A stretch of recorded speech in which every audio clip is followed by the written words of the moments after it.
Now we have this topic for discussion. Based on that we have this question जो आपके exam में आया हुआ है। क्वेश्चन में एक करेक्शन है, एग्ज़ाम में जो आया था वहाँ पे ये जो मैंने बनाया रेड कलर से नहीं बना हुआ था, मतलब वहाँ पे लिखा हुआ था ampere multiplied by meter, but in reality it is ampere divided by meter. Now this question is totally correct and we have to find the answer, appropriate answer. तो यहाँ पर पहले थ्योरी की बात कर लें। हेडिंग क्या है? यूनिट एंड यूनिट किसका? स्टैंडर्ड क्वांटिटीज का। स्टैंडर्ड क्वांटिटीज तो मैकेनिक्स में भी होती हैं, उसकी चर्चा यहाँ पे नहीं करनी है। थर्मोडायनामिक्स में भी होती हैं, उसकी भी नहीं करनी है। इलेक्ट्रोमैग्नेटिज्म में जो स्टैंडर्ड क्वांटिटीज होती हैं like you can say V या यू कैन से आई या यू कैन से आर, इनकी बात करनी है। एंड यहाँ पर और भी बहुत सारी होती हैं, जैसे इलेक्ट्रिक फील्ड होता है, यू कैन से यहाँ पे म्यू ज़ीरो होता है, सॉरी ई ज़ीरो, ये इलेक्ट्रिसिटी वाली क्वांटिटीज़ मैं लिख रहा हूँ। यहाँ पर चार्ज भी होता है। एंड मैग्नेटिज्म में अगर हम बात करें, इलेक्ट्रोमैग्नेटिज्म में दोनों आ जाएगा ना, इलेक्ट्रिसिटी भी आ जाएगा, मैग्नेटिज्म भी आ जाएगा। तो मैं यहाँ पर ये जो लिखा हूँ ये इलेक्ट्रिसिटी वाला क्वांटिटी हो गया। मैग्नेटिज्म में कुछ क्वांटिटीज़ अगर लिखें तो यू कैन से मैग्नेटिक फील्ड हो सकता है, या यू कैन से मैग्नेटिक फ्लक्स हो सकता है, मैग्नेटिक मूवमेंट हो सकता है। इसके बाद में और बहुत सारी आएंगी, इन सारी चीज़ों पर यहाँ पर हमें डिस्कशन करना है। जैसे कि अगर हम क्यू की बात करें, चार्ज, तो ये आपको याद करना पड़ेगा, ये कोई किसी फार्मूले से नहीं निकालना है।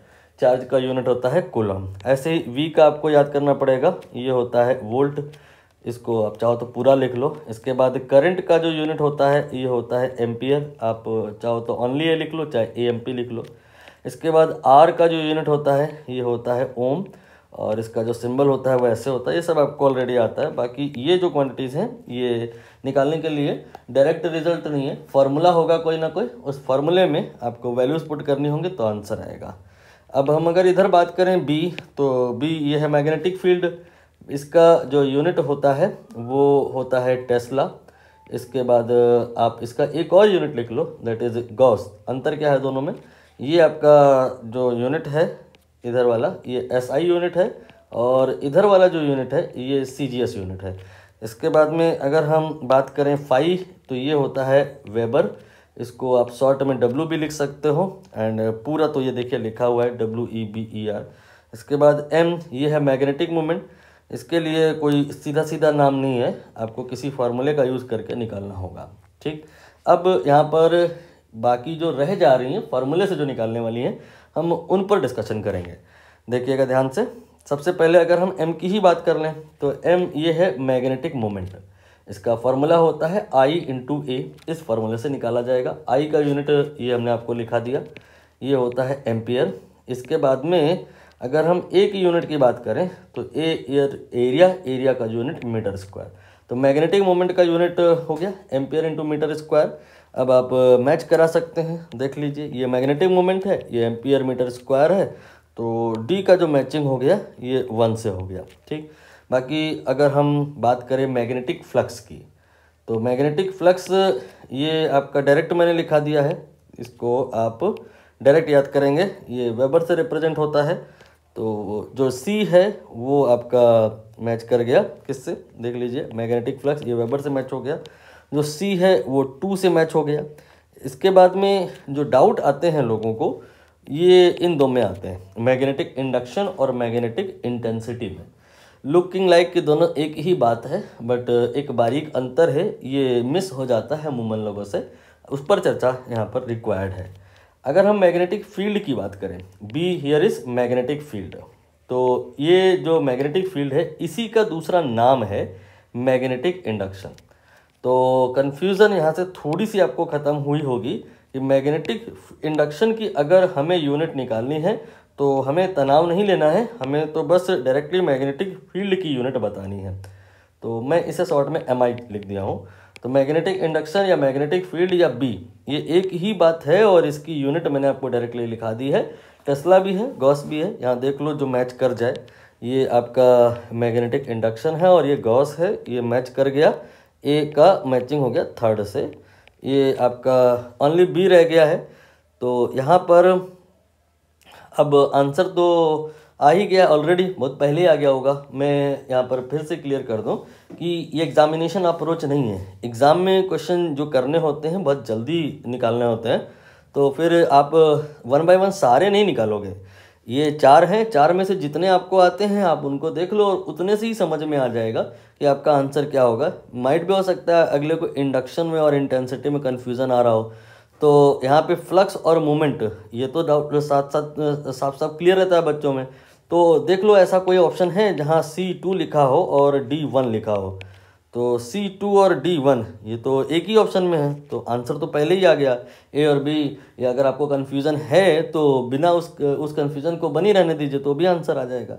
बट यहाँ हमारा मोटिव जैसा कि मैं बोल चुका हूँ, ओनली क्वेश्चन सॉल्व करना नहीं है, पूरा थ्योरी कवर करना है, पूरा कंसेप्ट पूरा टॉपिक कवर करना है। तो फिर यहाँ पर हम क्लियर करेंगे कि क्या अंतर है between magnetic induction and magnetic intensity. तो मैंने आपको बताया कि मैग्नेटिक इंटेंसिटी और मैग्नेटिक फील्ड ये तो एक ही बात है, और इसकी जो यूनिट होती है चाहे आप टेस्ला कह लो चाहे गॉस कह लो, जो समस्या है सारी वो है मैग्नेटिक इंटेंसिटी के साथ। मैग्नेटिक यहाँ पर पूरा लिखना सही रहेगा, मैग्नेटिक इंटेंसिटी के लिए मैग्नेटिक इंडक्शन के लिए दोनों के लिए MI लिखना ठीक नहीं रहेगा। यहाँ पर M के बाद कॉमा लगा देते हैं और लिख देते हैं यहाँ पर इंडक्शन।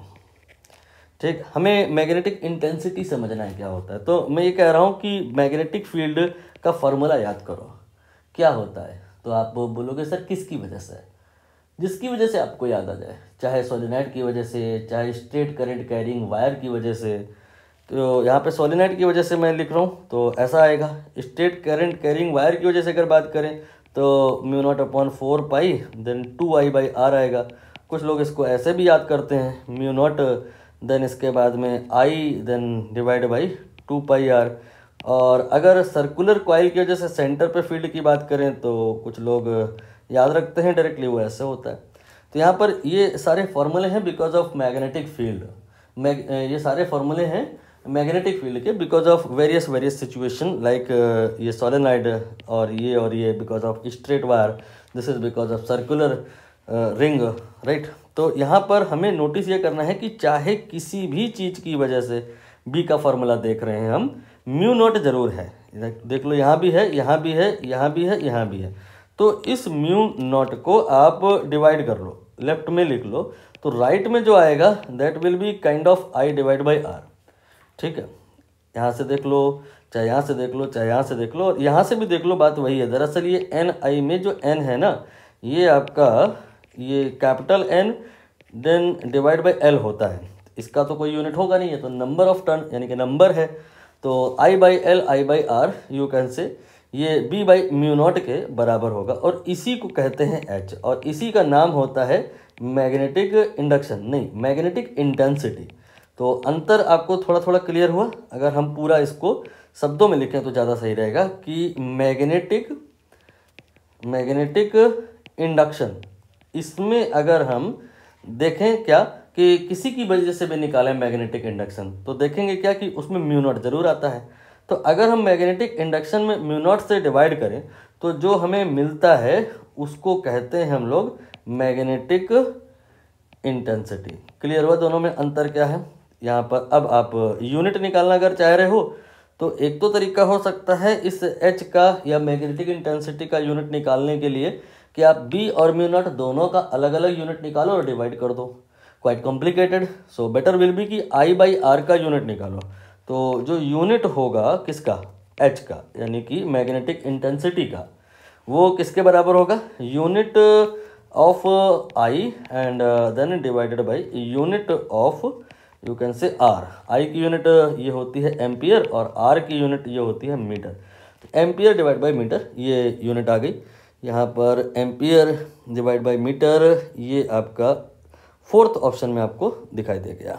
ठीक, सारी मैचिंग हो गई, आंसर पहले ही आ गया। पिक्चर अभी क्लोज नहीं हुई है। यहाँ पे एक छोटा सा होमवर्क है जो इसी क्वेश्चन से रिलेटेड है कि जैसे यहाँ पे B होता है उसके बदले एक मिलती जुलती क्वांटिटी होती है H, ऐसे ही इधर E होता है और उससे मिलती जुलती क्वांटिटी होती है, उसका नाम होता है इलेक्ट्रिक डिस्प्लेसमेंट। ये पूछा गया है कई बार एग्ज़ाम में, बस अभी 2025 में नहीं पूछा। इस डी का आपको यूनिट बताना है कि वो क्या होगा। जैसे यूनिट एच का आपने बता लिया कि ये एम्पियर डिवाइड बाय मीटर होता है, तो इलेक्ट्रिक डिस्प्लेसमेंट डी इसका यूनिट क्या होता है, ये होमवर्क है, आपको आना चाहिए, इम्पोर्टेंट है।